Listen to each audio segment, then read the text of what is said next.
Maxine Waters is unhinged yet again. The anti-Trump Dem is doubling down on her calls for the president to be thrown in prison over Ukraine. When asked about it, Waters defended her comments. Well, I think that most people who have watched me over the past 2 years know that I am a responsible person who have talked about the Constitution. They know that I've been serious about this. I've had the courage to stand up when nobody else would stand with me. So people know that I'm responsible and that I'm serious. And like I said, that impeachment is the imperative. And trying to figure this out, after saying the president should be behind bars, Waters is claiming it's Trump who is putting her in danger. He's the president of the United States of America. He's setting some of us up to be killed. I have death threats constantly. There are a number of people who have been convicted for threatening to kill me. I mean, I can't go to the grocery store anymore by myself. I have to pay for security all the time. I can't move around the country without security. So, Jesse, this is the same woman who said that Trump cabinet members should be harassed in public while they're eating out or at the grocery store. So it's a little bit ironic to hear her complaining. Yeah, first of all, no one wants a civil war. Right. And I think the Republicans are undefeated in civil wars. Just a little refresher course for those of you guys who forgot. Maxine Waters, no relation. I know her pretty well. And I used to be a booker for many, many years. And I understand Maxine. I understand why people book her. She's crazy, and occasionally you need to book crazy people on cable to keep the audience interested because you never know what she's going to say, and that's the delightful part about people like her. It runs through and everybody named Waters. Very unpredictable. And so this is what they do. They put her on MSNBC, and then they just let her go, and who knows what's going to happen, right? You had, like, Alan Grayson, people like that. You know, it's just crazy people, right? So this is what they do. So the crazy people have three cards they play. They play the race card, they play the gender card, and they play the death card. So now the death card, it used to be Republican policies kill people, right? Right. Repealing Obamacare is going to kill you, all that stuff. Now, Republican rhetoric will kill you.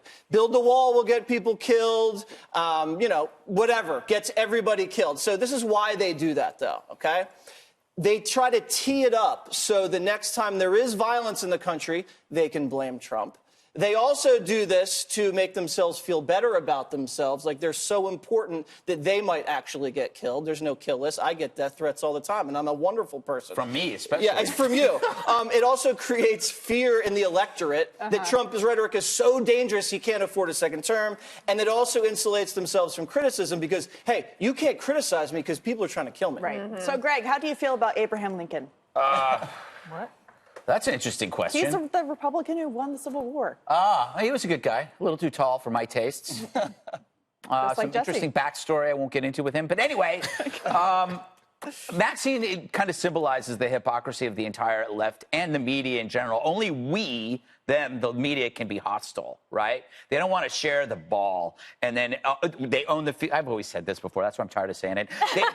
They own the field. They own the refs. They own the equipment. How dare Trump show up and beat them at their own game? Yep. You know, they never had this. It reminds me a lot of when Fox News showed up and everybody was going, oh, my God, there's this polarization. No, you only liked it when there was one poll. Right. And then you got another poll, and now you got to deal with that, and it's just not fair. You have to work harder to defend your beliefs. And I think that's what the problem is. As for the death threats, we all get the death threats, and that's just part of the game. There's a lot of crazy people out there, and there's a lot of new avenues to go after people. It's very simple. The bar is low for people to do that, but I think it's healthy that for both sides that there are now two sides, and she can't be complaining about it. So, Dana, what are your thoughts on? Well, I mentioned at the top that Pelosi deputizing Adam Schiff might not have been the best solution, but it might be better than having Maxine Waters out talking about it. Because Nancy Pelosi is trying to be very measured. If you listen to any of her commentary, she peppers it with things like,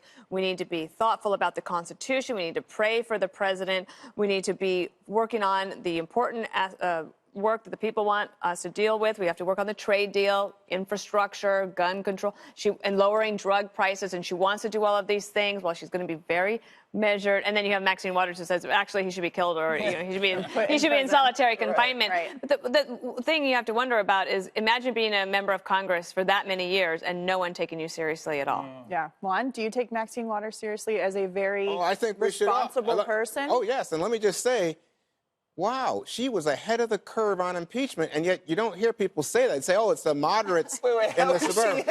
She's ahead of the curve. She was saying all along these were impeachable offenses. But here's my point. You're running in circles. You're always ahead of the curve. You said, Jesse, we like, bookers like to get, I think what you said was crazy, which I think is offensive. I don't think that lady's crazy. Maybe she's not officially mentally ill, but she's one of the wildest. You can only call Trump crazy. She is an elected member of Congress, so her constituents, unless you're saying her voters, no, I don't think that's nice. But anyway, I think that, in fact, your description, your prescription. You tried to get Trump out of office because he was mentally ill. The entire media did, but I can't call her crazy. She wants to put him in prison. Am I allowed to speak on this show? Okay. So Juan, you say they would like to invite people like her on.